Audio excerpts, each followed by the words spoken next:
Assalamualaikum warahmatullahi wabarakatuh. Halo adik-adik Smart Generation, apa kabar kalian semua? Berjumpa kembali di video pembelajaran Primagama. Perkenalkan, nama saya Mem Tri, instruktur Smart Bahasa Inggris. Pada video pembelajaran kali ini, kita akan membahas materi kelas 11 SMA, yaitu Cause and Effect Conjunction. Untuk lebih jelasnya, yuk kita simak video pembelajaran berikut ini.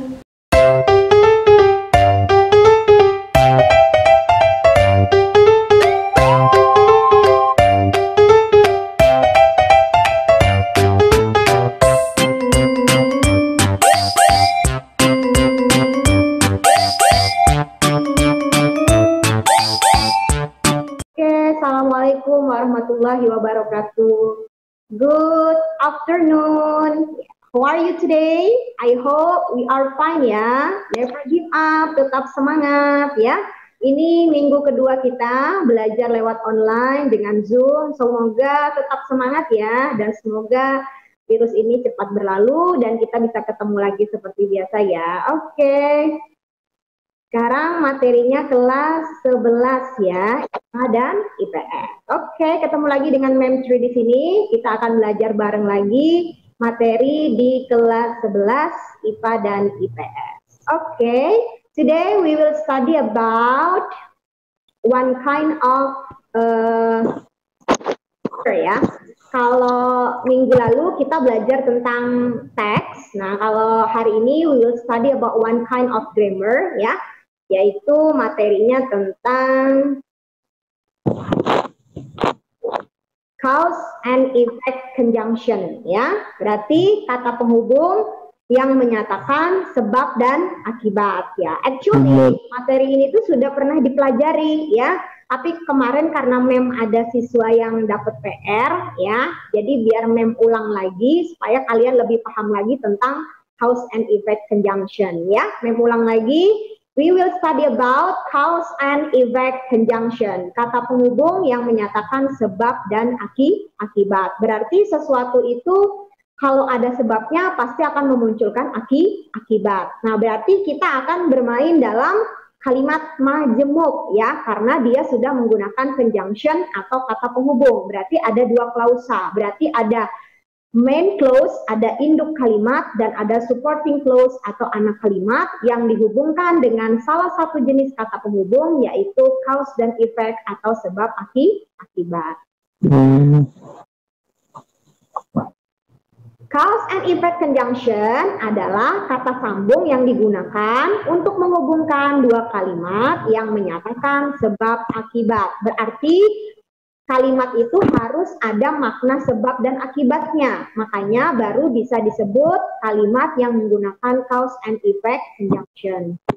Ada dua jenis cause and effect conjunction ya. There are two kind about cause and effect conjunction. The first is smart solution-nya BASOFI. Ingat ya, BASOFI. Jadi itu smart solution atau triknya dari satu jenis cause effect conjunction, yaitu because, B-nya itu adalah because, A-nya itu adalah as, S-nya itu adalah since, dan F itu adalah for. Nah, jadi kalau di bahasa Indonesia kan, mereka ini artinya adalah karena.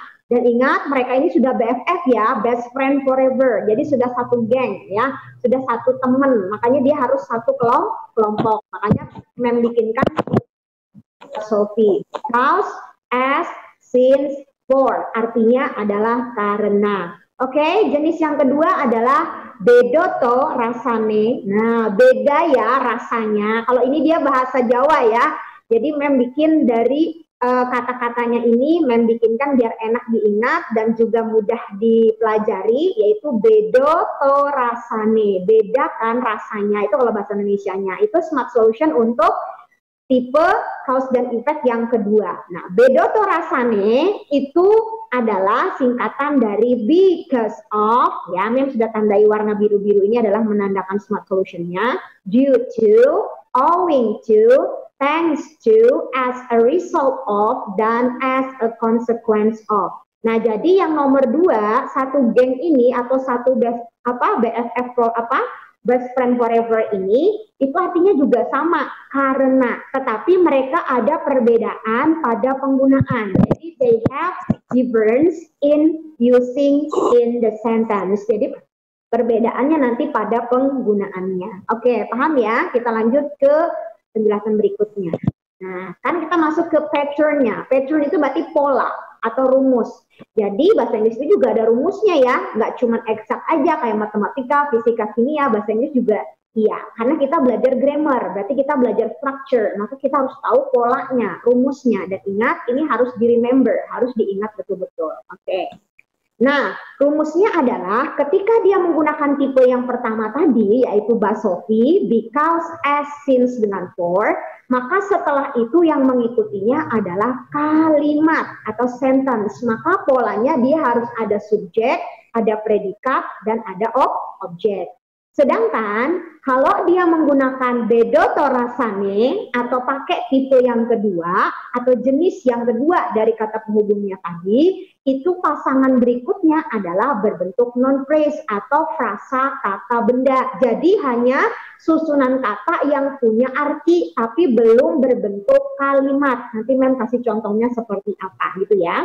Kemudian penulisannya di dalam kalimat itu adalah diawali seperti ini. Signal phrase berarti basofi atau bedoto rasane ditaruh di awal dulu, kemudian baru kalimat yang bermakna sebab, kemudian diikuti kalimat yang bermakna akibat. Nah, berarti ini urutannya ya ketika dia diaplikasikan dalam bentuk kalimat. Atau dia menggunakan the second pattern, pakai pola yang kedua, yaitu effect-nya atau akibatnya dulu, baru signal phrase-nya yaitu basofi atau bedoto rasane, satu dari mereka itu ditulis di sini di tengah, baru kemudian diikuti oleh cause-nya atau sebabnya.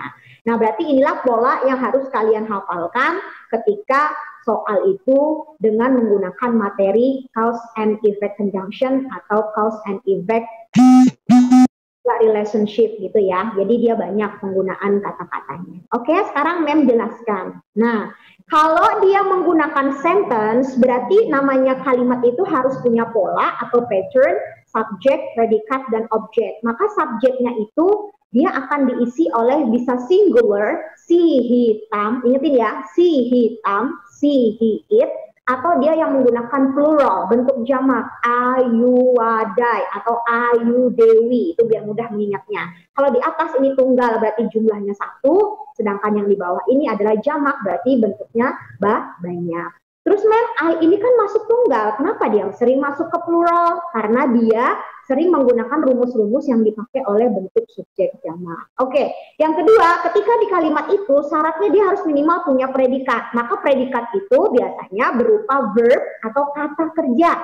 Bisa regular atau irregular. Nah, bentuknya itu bisa verb 1, verb 2, verb 3, atau menggunakan verb ing. Kemudian pada bagian objeknya kita isi dengan noun, kata benda, adjektif, kata sifat, dan adverb, kata keterangan. Nah, berarti yang Mem sudah jelaskan ini harus diisi pada kolom kalimat ini. Dan dia harus menggunakan yang basofi, because, as, since, for. Oke, the second pattern, pola yang kedua itu dia menggunakan non-phrase. Non-phrase itu frasa kata benda. Susunan kata yang head-nya atau intinya atau kepalanya itu atau inti dari katanya itu adalah kata benda. Nah, smart solution untuk non-phrase itu ada 3 macam. Dari yang paling simple sampai yang paling complicated ya. Yang pertama, the first itu dia polanya menggunakan DA.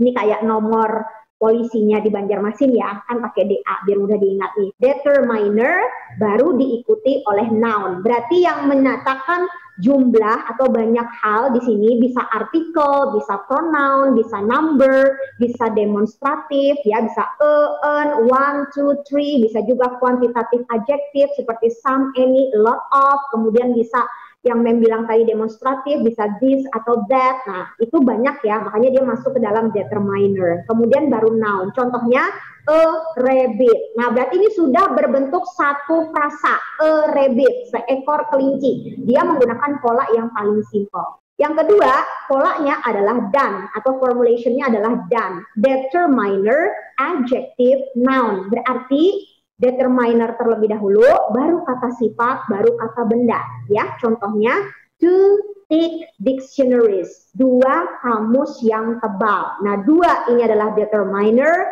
thick ini adalah adjektif atau kata sifatnya, dictionary ini adalah noun-nya. Kenapa mem tambah is? Karena dia jamak, di sini menggunakan to. Nah, berarti ini juga sudah berbentuk noun phrase.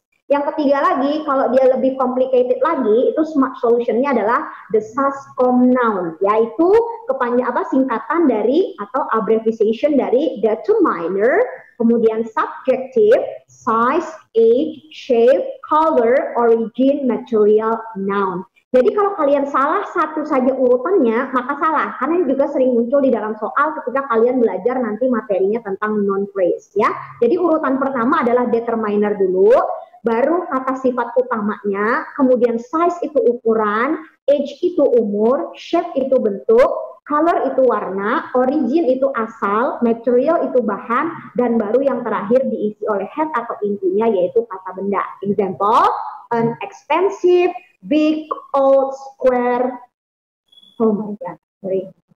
big old square brown Indonesian leather bag. Nah, berarti ini panjang banget ya, tapi sepanjang ini dia bukan kalimat, masih berbentuk noun phrase. Nah, berarti kesimpulannya apa? Ketika kalimat dia harus punya predikat, berarti harus ada kata kerja atau kata kerja bantu. Kalau belum ada, walaupun panjang, dia bukan kalimat. Contoh seperti ini, dia bentuknya noun phrase. Berarti artinya sebuah tas yang mahal, besar, sudah tua, berbentuk persegi berwarna coklat, ya, terbuat dari kulit dan asli Indonesia. Nah, berarti 3 contoh ini adalah pattern atau formulation berbentuk noun phrase. Dan 3 jenis ini dipakai ketika dia menggunakan cause effect yang memakai bedotorasane, ya, because of, due to, owing to, thanks to, as a result of, dengan as a consequence of. Nah, berarti dia syaratnya belakang menggunakan noun phrase, gitu ya.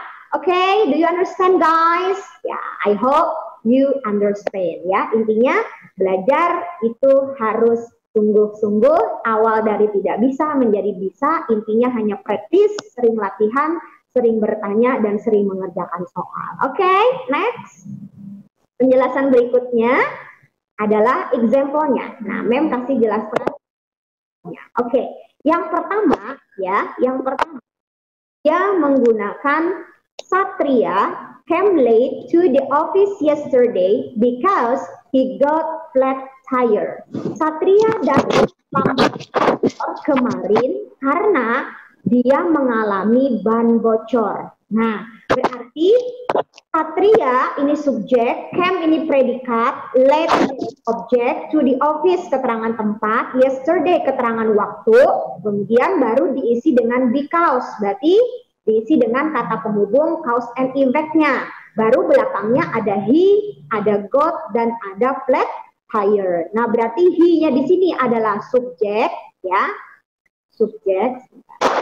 Nah, subjek, got-nya di sini adalah predikat, dan flat tire-nya di sini adalah objek. Nah, berarti karena dia menggunakan subjek, predikat, dan objek, maka dia harus menggunakan because. Oke, sekarang yuk bikin comparison atau perbandingannya dengan contoh yang kedua.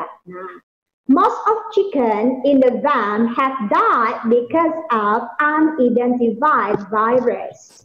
Ya, banyak dari ayam yang ada di peternakan mati atau meninggal ya karena rumus yang tidak bisa dikenali atau tidak bisa diidentifikasi. Nah, perbedaannya adalah yang di bawah ini menggunakan because of. Kenapa dia menggunakan because of?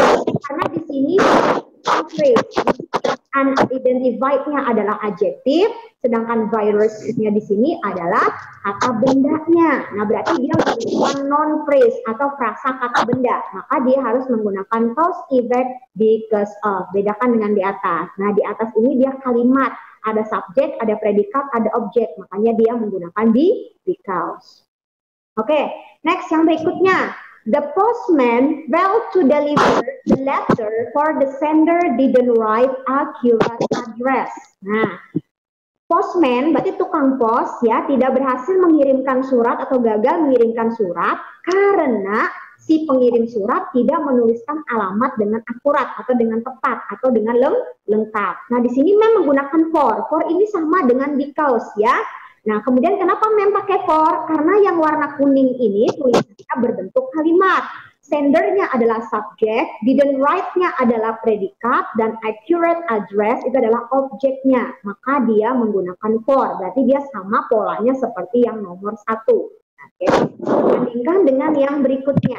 Dimas was graded a scholarship to study abroad due to his amazing academic achievement. Dimas mendapat atau diberi beasiswa untuk melanjutkan belajar di luar negeri karena pencapaian akademiknya yang sangat luar biasa atau bagus banget. Makanya dia dapat untuk lanjut belajar di luar negeri. Nah, bedakan dengan yang di nomor 3. Di sini dia menggunakan due to. Due to ini sama seperti because of. Karena yang berwarna kuning ini bukan kalimat, tapi berbentuk non-phrase. His-nya di sini adalah determiner, amazing-nya adalah adjective, academic-nya adalah noun, kemudian achievement-nya juga adalah noun. Makanya dia menggunakan non-phrase sehingga cause dan effect-nya dia menggunakan due to. Gitu ya. Oke, mem sebentar dulu. Saya tinggal sebentar.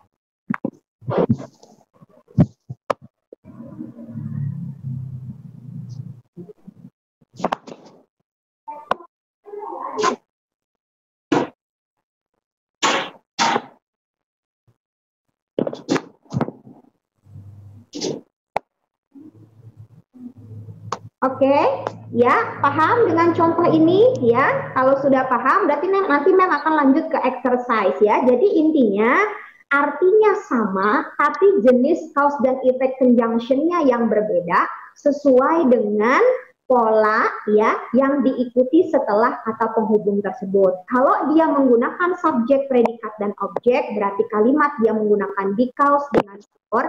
Sedangkan kalau dia hanya menggunakan non-phrase, maka cause and effect relationship-nya dia menggunakan because of dengan due to. Gitu ya. Oke, jadi sudah kelihatan sekali bedanya antara yang nomor 1, 2, 3, dan 4. Oke.